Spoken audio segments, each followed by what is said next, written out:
What's up, Space Pirates? This is your captain, the Dread Pirate Dr. Disaster. And do you want to know one very simple way that you can tell that a game is likely going to sell like absolute dog shit? Well, this is a pretty easy one. A game is very likely to sell like shit when the studio that made it is literally sold just a few months before the thing is released. It's a no-brainer. And that appears to be the case with a game that we've made fun of before on this channel. You guys remember that Lord of the Rings game that's coming out called Tales of the Shire, don't you? It's the game that had this really bad video trying to hype it up on social media. We love hobbits, and with Tales of the Shire, we want to immerse you in their world. We just really want Tales of the Shire to feel like a warm hug. You feel like shit. Yeah, nobody is pumped for this game at all. It is going to sell like shit, and it is no wonder then that we are learning that Take-Two Interactive is selling off the publisher that owns the studio which made this absolute turd just a few months before the game releases. They can see the writing on the wall, the reaction of gamers when they see stuff like this, which this is supposed to be Gandalf, by the way. But when gamers see stuff like this, their reaction is predictable and hardcore. What the hell was that? Get the hell out of here. And now, the response by Take-Two to sell this thing before it sullies their name is completely understandable. Get it away!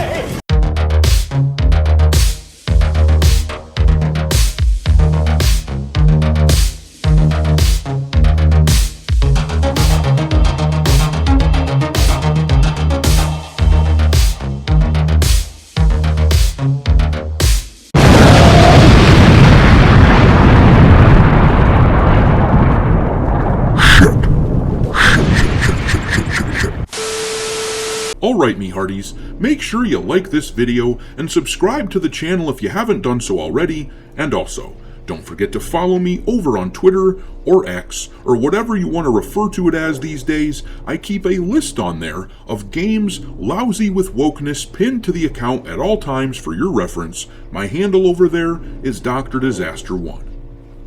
Alright, anyhow, let's dig into what we have going on with Tales of the Shire, a game that is slated to release this spring, in March to be specific, but the game is very clearly going to do absolutely jack shit for sales when it comes out because gamers are pretty much in complete agreement. This game looks like crap. The art style is about as ugly as you can imagine, and the diversity hobbits are a major turnoff as well. It simply isn't the world that J.R.R. Tolkien envisioned.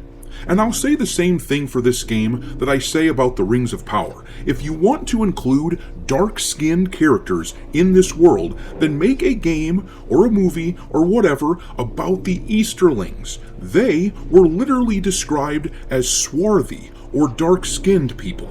A lot of them fought alongside Sauron in The Lord of the Rings, but some of them didn't, and I think a story about some of them defying Sauron and being heroes could actually be really cool, but that's a bit of a tangent.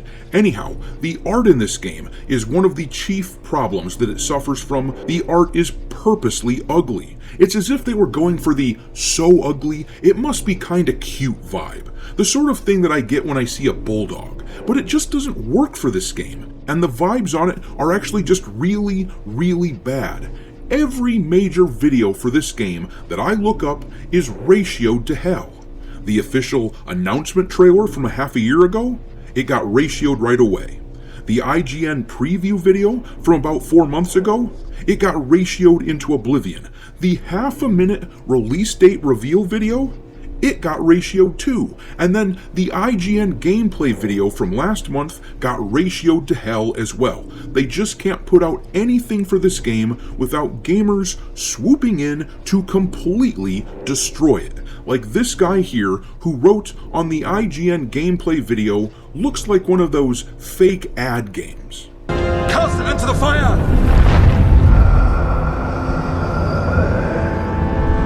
Destroy it! Cool. Sounds like a plan. So that brings us to this news that Take-Two is selling off the studio that made this stinker. The headline is quite a zinger. Take-Two has sold Private Division to an unnamed buyer. We are top 10 hit makers around here, and Private Division wasn't making them.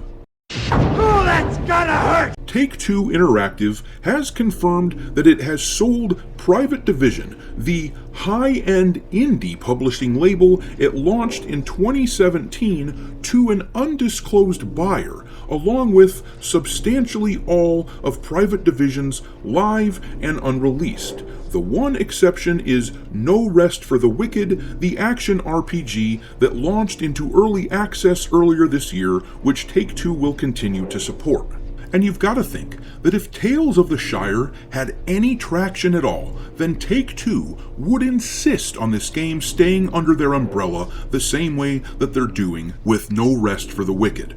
After all, the cost of making the game was incurred by them over the past few years, so you'd think they would want to keep it in order to recoup the expenditure, but apparently not. In any case, the article continues on, saying, Private Division was intended to help make games from top independent developers become critically and commercially successful on a global scale, but it didn't have a great track record on that front. The Outer Worlds was an early success, but it's been rough in more recent years. Kerbal Space Program 2, expected to be Private Division's flagship game, was a notable flop. And then they go on to say that for the likes of Take-Two, even the hits weren't big enough for them. I don't know about that though. That just sounds like corporate talk to me. It sounds like a bit of spin. It sounds like a way to try to let these guys down easily. They don't want to insult them. But if this company was actually profitable, if Private Division was actually making money, I don't think they'd have any problem holding on to it, whether or not these were top 10 hits or not. These big corporations are diversified like crazy. They own all kinds of stuff, but what they don't like to own is stuff that costs them a lot of money, which is where Tales of the Shire comes in here. If this game was going to be a hit, I suspect they would not have sold it off. But they know that it won't be, so Take-Two is absorbing all the costs and selling it off before they get any of the profits. Hopefully, they understand why this game fails. Hopefully, they understand that gamers don't want to be preached at, they don't want to be virtue signaled to. We just want fun games. We want entertainment. And hopefully, GTA 6 from Take-Two delivers on that front. But I have my fears. In any event, I'm going to leave it there. Drop your mockery of this sloppy fart of a game into the comment section below, and we will talk there. Thanks for watching, me hearties. If you haven't already, your captain is inviting you to subscribe to the channel and become a part of the crew. Life as a space pirate may not be glamorous, but there's always plenty of booty.